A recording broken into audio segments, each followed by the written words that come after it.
108. ఈ సంఖ్య ఎంతో దివ్యమైనది. ఈ సంఖ్య సృష్టికి, సృష్టికర్తకు అనుసంధానం లాంటిది. అందుకే అప్పటి ఋషులు, వేదాలు, పురాణాలలో మొదలు ఇప్పటి ప్రభుత్వాల సంక్షేమ కార్యక్రమాల వరకు 108 నంబరుకు అంత ప్రాముఖ్యత. అసలు ఈ సంఖ్య వెనుక దాగి ఉన్న రహస్యమేంటో, ఈ సంఖ్యకు ఉన్న మహిమేంటో ఈ వీడియోలో తెలుసుకుందాం.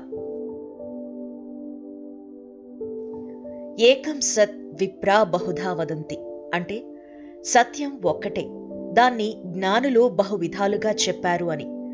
భగవంతునిచే ఆవిష్కరించబడిన సృష్టి భగవంతునిలోనే లీనమవుతుంది. ఇది సత్యం. దేవుళ్లను కొలిచే మంత్రపుష్పాల జపమాల సంఖ్య 108.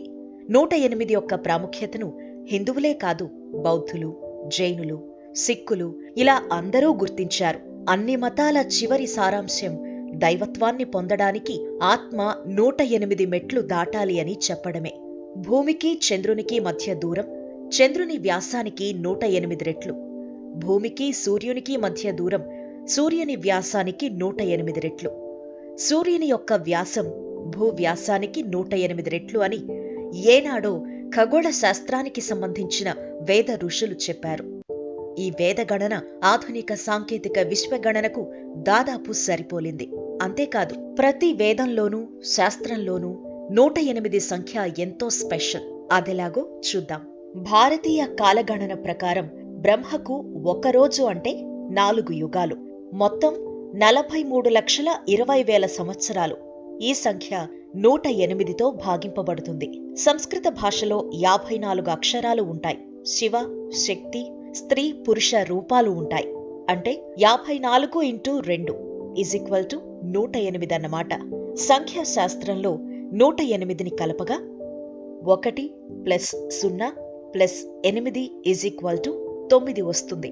ఏదైనా ఒక సంఖ్యను 9తో మల్టిప్లై చేసి వచ్చిన సంఖ్యను మరలా విడివిడిగా కలపగా వాటి మొత్తం 9 అవుతుంది. గణితంలో 108 అనగా 1 × 2² × 3³ = 108. ఆయుర్వేదం మనిషికి 108 మర్మస్థానాలున్నాయని గుర్తించింది. మనిషిలో చైతన్యం నింపే కేంద్ర స్థానాలతో ఇవి మిళితమై ఉంటాయి. పవిత్రమైన శ్రీచక్ర యంత్రాలలో 54 స్త్రీ, 54 పురుష అంతర్భాగాలుంటాయి. వీటి మొత్తం 54 + 54 = 108. ఇక జ్యోతిష్య శాస్త్రంలో 27 చంద్రసూచికలైన నక్షత్రాలు. ఒక్కో నక్షత్రానికి 4 పాదాలు ఉంటాయి. 27 × 4 = 108. శిశువు జన్మించిన సమయంలో చంద్రుడు ఏ పాదంలో ఉంటాడో చూస్తాం. జన్మ నక్షత్రం, సమయం నమోదు చేస్తాం.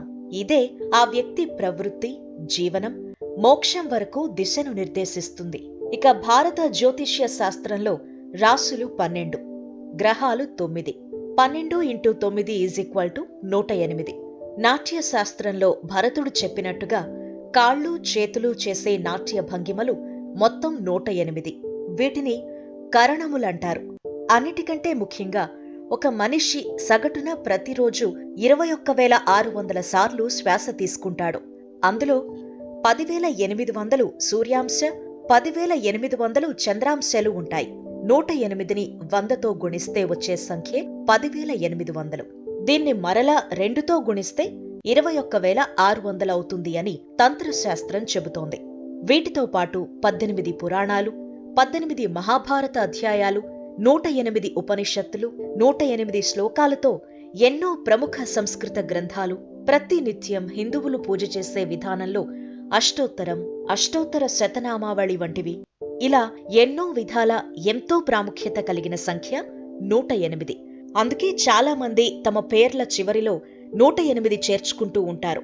ఈ 108 సంఖ్య ద్వారా భగవంతుని ప్రేరణ మానవునిలో కలుగుతుందని, విశ్వంలో జరిగే లయబద్ధ గమనంలో ఇది ఒక భాగమేనని చెబుతోంది.